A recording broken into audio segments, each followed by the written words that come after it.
History of biometric identification methods.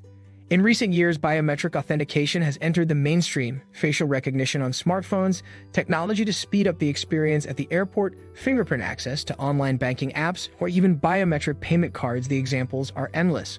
While it may seem like a relatively new concept, biometrics has been around for centuries. Biometrics can be traced back to ancient times when fingerprints and handprints were used as signatures and seals. The use of biometrics as a tool for identification and security purposes began in the late 19th century with the work of Alphonse Bertillon.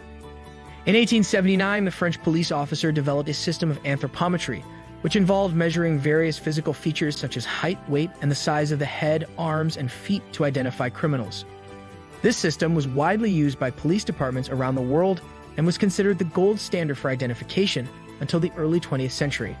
In the early 20th century, the first fingerprinting systems were developed and their use became widespread. Fingerprint identification is now widely used by police and law enforcement organizations. Biometric systems such as voice, iris, and facial recognition were developed in the latter half of the 20th century.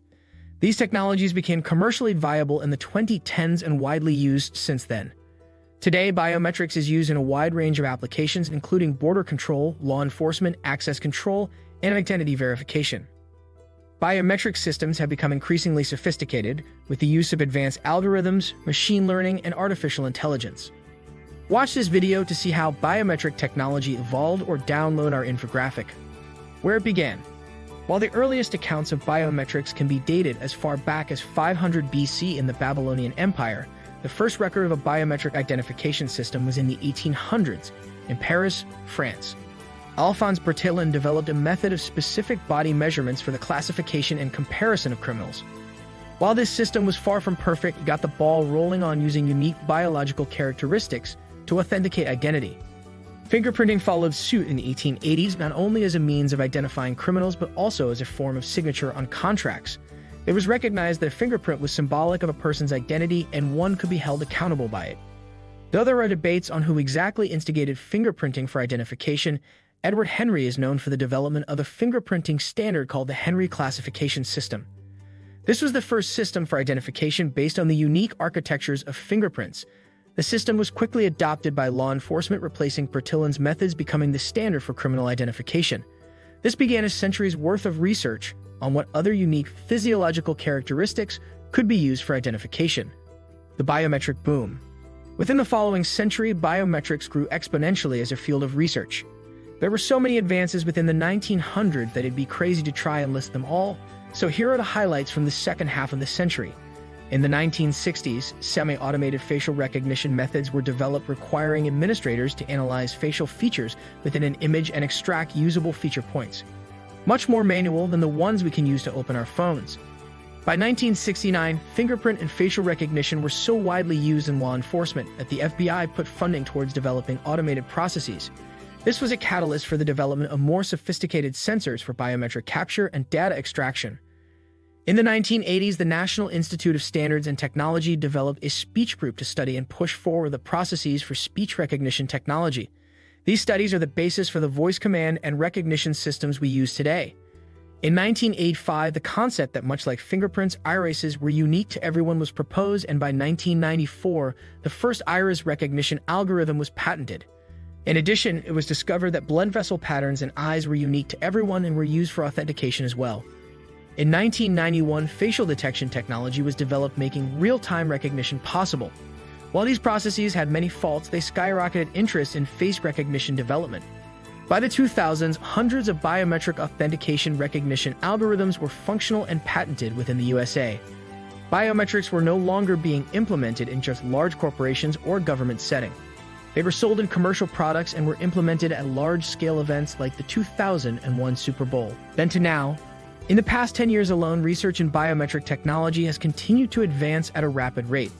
Biometrics have gone from a novelty technology to a part of everyday life.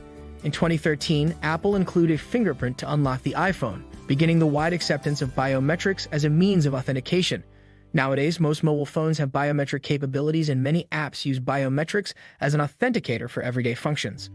Looking forward, even with all the growth, the development possibilities of biometric authentication and identification are far from being exhausted. As biometrics research continues, we see it being merged with artificial intelligence. The The intention is to construct biometric devices and systems that can learn and adapt to their users, creating a seamless and frictionless authentication experience. The Face Recognition Grand Challenge (FRGC) is a U.S. government-sponsored challenge problem posed to develop algorithms to improve specifically identified areas of interest in face recognition. Participating researchers analyze the provided data, try to solve the problem, and then reconvene to discuss various approaches and the results in undertaking that is driving technology improvement. Participation in this challenge demonstrates an expansive breadth of knowledge and interest in this biometric modality. In 2004, Connecticut, Rhode Island, and California established statewide palm print databases that allow law enforcement agencies in each state to submit unidentified latent palm prints to be searched against each other's database of known offenders. 2005 U.S. patent for iris recognition concept expires. The broad U.S. patent covering the basic concept of iris recognition expired in 2005, providing marketing opportunities for other companies that have developed their algorithms for iris recognition. However, the patent on the risk code, implementation of iris recognition developed by Dr. Dogman, will not expire until 2011.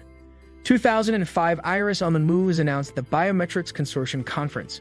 At the 2005 Biometrics Consortium Conference, Sarnoff Corporation, now SRI International, demonstrated Iris on the Move, a culmination of research and prototype systems sponsored by the Intelligence Technology Innovation Center and previously by the Defense Advanced Research Projects Agency (DARE-PA). The system enables the collection of iris images from individuals walking through a portal. 2008 U.S. government begins coordinating biometric database use.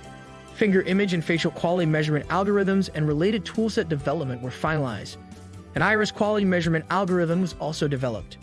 The FBI and Department of Defense also started working on next-generation databases designed to include iris, face, and palm data in addition to fingerprint records.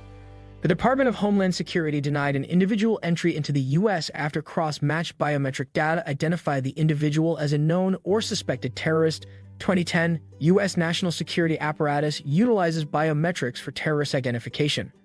A fingerprint from evidence collected at the believed 911 planning location was positively matched to a GITO detainee.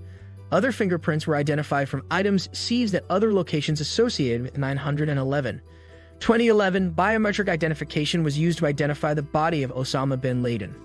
Along with DNA, the CIA used facial recognition technology to identify the remains of Osama bin Laden with 95% certainty.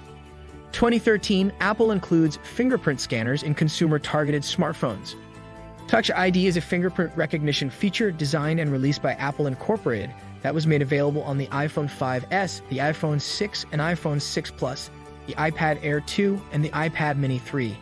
Touch ID is heavily integrated into iOS devices, allowing users to unlock their device as well as make purchases in the various Apple digital media stores, iTunes Store, the App Store, iBook Store, and to authenticate Apple Pay online or in apps.